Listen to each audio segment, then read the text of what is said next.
Antarctica को समझोगे है क्या? ये कुछ नहीं है, ये एक प्रकार से पृथ्वी का अंतिम छोर है, दक्षिणी ध्रुव में है। ये यह अंटार्कटिका। दो तीन बातें सीधा सीधी दिमाग में रखना। ये पृथ्वी का 0 डिग्री है, धुआंधार गर्मी है। ये पृथ्वी का अपर पॉइंट जहाँ सनलाइट जहाँ तक पड़ता है ये है 23.5 डिग्री, और ये नीचे का है 23.5 डिग्री। खेला इसी पर है, इसका कंसेप्चुअल पार्ट देखो। ये अंटार्कटिका विश्व के 5वां बड़ा महादेश के रूप में काउंट किया जाता है। इसको खोजा गया था जेम्स कुक के द्वारा। यहाँ पर रिसर्च सेंटर ज़बरदस्त है, विज्ञान के लिए समर्पित द्वीप के रूप में जाना जाता है। आप जरा इमेजिन करो, ये अंटार्कटिका है, दक्षिणी ध्रुव पर स्थित है। स्वाभाविक है कि यहाँ 12 मास बर्फ ही बर्फ जमा रहेगा, और बर्फ दिखने में सफ़ेद लगता है, इसलिए इसको श्वेत महादेश भी कहा जाता है। लेकिन ज़रा इमेजिन करो, जब सनलाइट की किरणें यहाँ पड़ेगी तो स्वाभाविक है कुछ तो गर्मी बढ़ेगा, और जब कुछ तो गर्मी बढ़ेगा तो कुछ तो बर्फ पिघलेगा। तो जब नीचे के मकर रेखा पर सनलाइट की किरणें पड़ती है तो इसका आकार छोटा हो जाता है, लेकिन जब ये कर्क रेखा पर पड़ेगा, देखना यही कमीशन है, जब कर्क रेखा पर पड़ेगा तो स्वाभाविक है कि यहाँ ठंड की मात्रा कुछ बढ़ जाएगी, उस वक्त बर्फ कुछ और एरिया तक जम जाएगा। मतलब ये एक ऐसा महादेश है जिसका साइज छोटा और बड़ा होता रहता है। मतलब कर्क रेखा पर होगा तो यहाँ पर इसका आकार बड़ा होगा, मकर रेखा पर होगा तो इसका आकार छोटा होगा। मतलब कुल मिलाकर के एक ऐसा महादेश है जिसका आकार छोटा और बड़ा होता रहता है, इसलिए इसको गतिशील महादेश कहते हैं।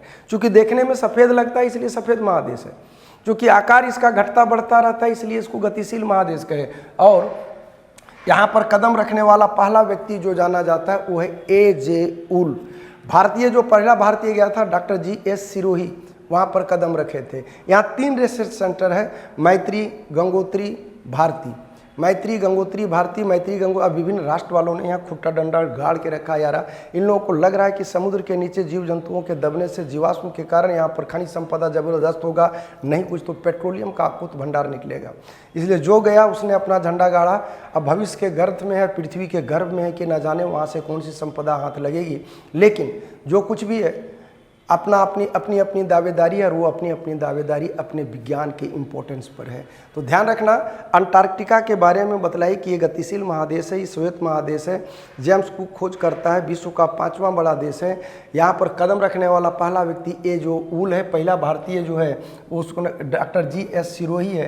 रिसर्च सेंटर का नाम मैत्री है, भारती है। और चूँकि यहाँ रिसर्च चलता है इसलिए विज्ञान के लिए समर्पित द्वीप के रूप में जाना जाता है।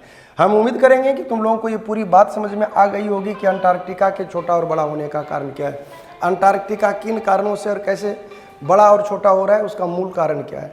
अब अगर यही टेक्निकल क्वेश्चन हो जाएगा कि कब यहाँ गर्मी लगेगा, तो यहाँ गर्मी कब लगेगा? अरे गर्मी का मतलब ये नहीं है यार कि हम लोग जैसे पसीना बह रहा है तो पसीना बहेगा। गर्मी का मतलब है कि -40 टेम्परेचर है तो घट करके -20 आ गया, वो गर्मी है। सर्दी का मतलब हो गया वही 40-50 तक चल जाएगा। कर्क रेखा पर होगा तो सर्दी होगा, मकर रेखा पर होगा तो गर्मी होगा। यहाँ सर्दी और गर्मी की अपनी कोई मायने परिभाषा नहीं है। फिर मिलते हैं नेक्स्ट वीडियो में। जय हिंद, जय भारत। अगर वीडियो अच्छा लगा हो, पसंद आया हो तो लाइक, शेयर और सब्सक्राइब निश्चित रूप से कर दें। चैनल को ग्रो करने में आप लोगों की भूमिका महत्वपूर्ण होती है, इसलिए थोड़ी सी अपनी भूमिका का भी निर्वाह करें। यही हम लोगों के लिए एक मेहनत का, पारिश्रमिक का एक फल होता है। आगे आपकी मर्जी।